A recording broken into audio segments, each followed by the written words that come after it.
Oi, oi, oi. Gente, gravando esse vídeo aqui para falar de um assunto muito importante que deve ser muito corriqueiro aí na vida de vocês. Foi na minha e aconteceu uma coisa assim que me despertou hoje. É uma experiência, na verdade, não me despertou não, porque eu acho que eu já ando bem desperta nesse assunto. Eu entrei no Uber hoje para resolver algumas questões pessoais e quando nós estávamos indo, ele me viu com as cartas dentro do carro respondendo uma pergunta da minha filha por WhatsApp, então ele ficou assim super curioso e atônito e veio me perguntar se eu era cartomante. Eu disse, né, olha, eu trabalho com astrologia, trabalho com tarô, com cartomancia. E então ele veio me questionar se eu acreditava em inveja, como funcionava aquilo para mim, qual era a minha percepção sobre isso. Então eu falei, acredito sim. Ele falou, acredita em magia? Eu falei, acredito, principalmente na magia das palavras.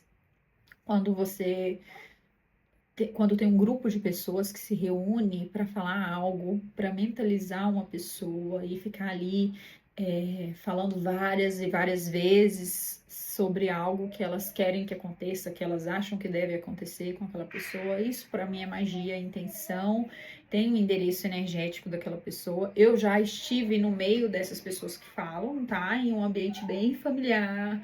Nossa, paz e amor, pessoas de luz, né? E sentadas ali intencionando coisas bem ruins para outras pessoas. Então, algo bem comum, assim, corriqueiro, mas para mim isso é magia. Falei também que não somente isso, mas o fato de você ir para uma igreja e ficar ali orando pela pessoa para que ela faça algo que você acha que ela deve fazer, também é um tipo de amarração, onde as pessoas não conseguem se desconectar energeticamente daquela realidade, não sabem por quê, mas que recebem essa carga espiritual. Então, nós conversamos ali e logo ele veio me contar uma experiência muito foda dele, onde ele trabalhava num órgão e ele trabalhava como segurança e ele era uma pessoa muito benquista, uma pessoa muito de relacionamento fácil, né? As pessoas gostavam muito dele, ele tinha acesso. Então era algo assim que pessoas de patente maior do que a dele, de cargos superiores,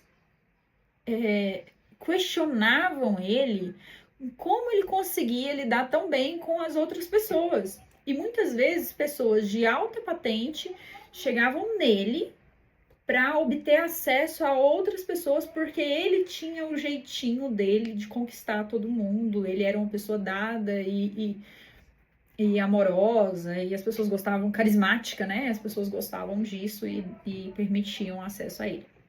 Então ele tinha uma relação muito próxima com a chefia dele, inclusive, e fazia esse meio de campo, essa ponte. O que aconteceu foi que logo essa chefia precisou retirar ele do órgão, porque os colegas se movimentaram e fizeram um movimento, não ficou explícito para mim exatamente qual foi esse movimento, para a retirada dele do órgão. A chefia ficou muito pesarosa, porque eles eram muito íntimos e tudo mais, e colocou ele num outro órgão, resguardou o salário dele, né? Tipo, olha, você vai trabalhar aqui.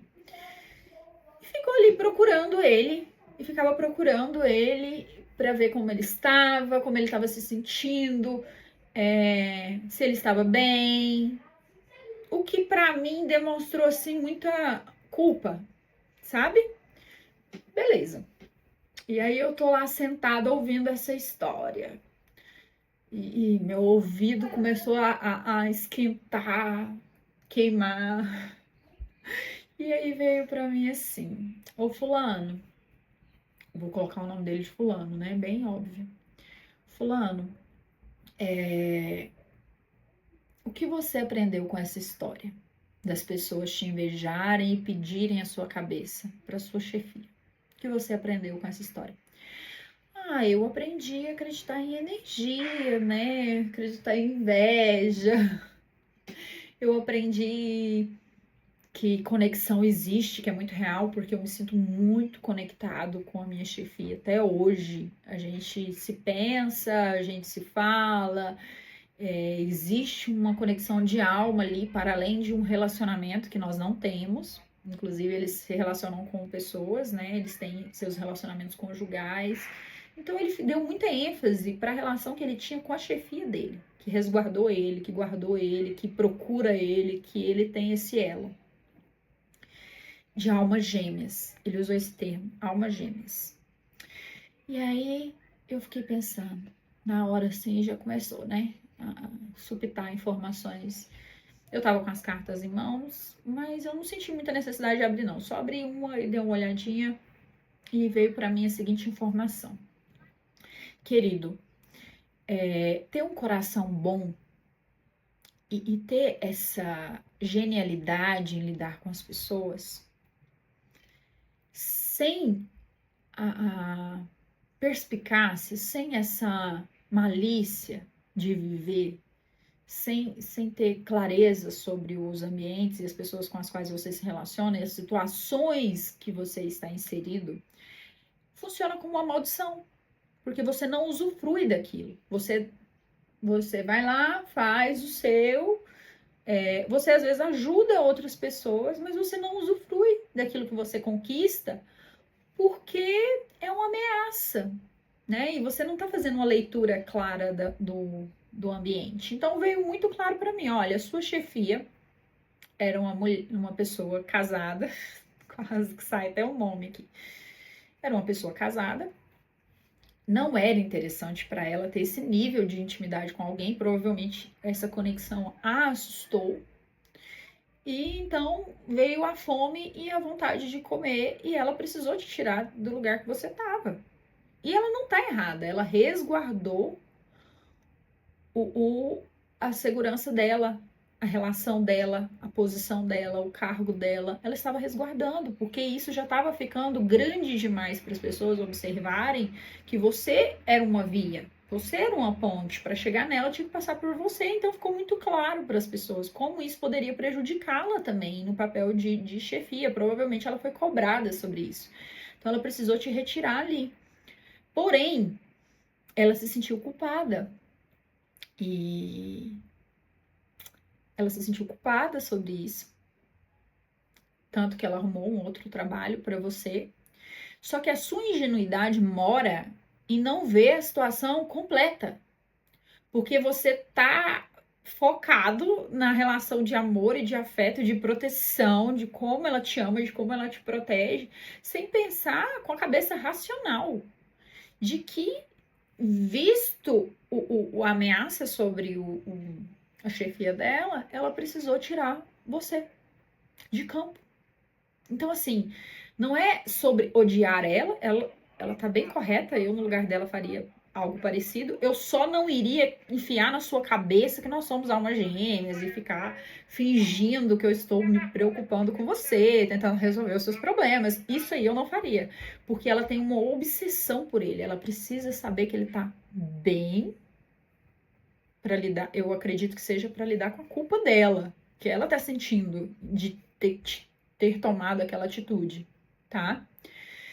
Tudo normal, não tem vilão e mocinho, tem falta de transparência. E aí a espiritualidade, né, desse cara foi bem direta e me passou o script completo, querido. Você precisa transformar. Inocência, beleza, tá tranquilo. Ingenuidade, não. Por quê? Como tá essa relação de vocês hoje? Ela tá muito bem, tá segura, muito bem, obrigada. Eu tô fazendo meus corres, né, pra dar conta das minhas dívidas, até porque eu precisei sair depois do cargo que ela me colocou. Mas hoje ela me procura. Ela vive me procurando pra ir em tal lugar, pra ir não sei o quê. Existe um vazio da minha ausência, ela precisa dessa aproximação.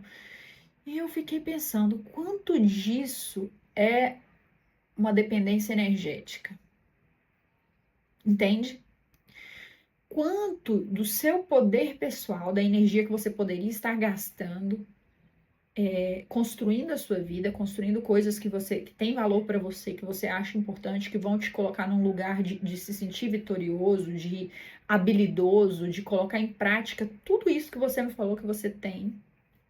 Você tá gastando nessa ideia romântica de almas gêmeas. Porque todos os dias, quase todos os dias, ela te procura. E ela quer manter aquilo. E ela quer manter. Assim como ela tá mantendo a posição dela, o relacionamento dela. E ela se alimenta de te ver bem pra não se sentir culpada. Mas também não te libera. Entende? Então, assim, eu vi a toxicidade daquela relação para ele, como ele está envolvido pela romantização do elo, né? Que é, ai meu Deus, almas gêmeas, e os vilões, e ela me salvou, olha, ela me salvou dos vilões, mas me salvou assim, ela não pôde, o que ele alertou para mim, o que ele disse, fixou na cabeça dele, foi de que ela não conseguiu manter ele lá. Dadas as circunstâncias, como eles cercearam, como a situação foi cercada, sabe? Porém, ela tentou protegê-lo financeiramente, colocando em outro cargo, que posteriormente não virou nada. Então, moral da história. Quanto desse romantismo que a gente tem, às vezes, ao lidar com as pessoas, está tirando a nossa capacidade de ver o que é tóxico, de ver o que é real e que faz mal pra gente. Porque eu falei, pô, não tem nenhum problema tu gostar dela. Não teria nenhum problema. O problema é você se colocar em posição de vulnerabilidade por esse sentimento. E quando eu tô falando vulnerabilidade, não é vulnerabilidade bonitinha de relacionamento onde a gente precisa se vulnerabilizar para ser conhecido. Eu tô falando de você comprometer a sua renda, o seu trabalho, a sua posição financeira, o seu profissional. Então, quanto desse romantismo aí, desse excesso, né? Quanto disso em excesso estava prejudicando ele a se resguardar como pessoa. Porque ele ficou tão envolvido na narrativa de protegido, de invejado, de perseguido, que ele não se deu conta que a energia dele está sendo absorvida todos os dias. Todos os dias. A cada tentativa de aproximação, ele não vai, ele volta. Ele falou, eu tô aqui, eu não consigo parar de pensar nela. Eu falei, isso é magia, meu amor. Isso é magia. Então, assim, quanto do nosso poder tá preso nas narrativas e nas historinhas que nós contamos, que nós aceitamos serem contadas, que nós tomamos como verdade, né? E, enfim, muita sorte aí desse cara me encontrar na Chapada, porque o recado veio nu e cru, ó. Assim como eu tô falando para vocês, pode ser uma situação muito similar para vocês também. Mas eu senti de trazer essa história, assim como várias outras que acontecem no meu dia a dia, como cartomante, como astróloga, como taróloga, que vem muito esse posicionamento das pessoas. Ai, meu Deus, olha, eu tô te vendo bem aqui, Danilo. E é isso. Eu não tenho página no Instagram, eu saí do Instagram justamente por conta do formato, né? Enfim, eu sou muito falante, preciso falar, preciso hablar, levo tempo para isso. E aquele formato não me favorece, mas eu tô aqui, eu vou deixar para vocês no meu perfil o link para os meus atendimentos, o link do meu site para agendamentos e para o meu trabalho. Um abraço e a gente se vê por aqui.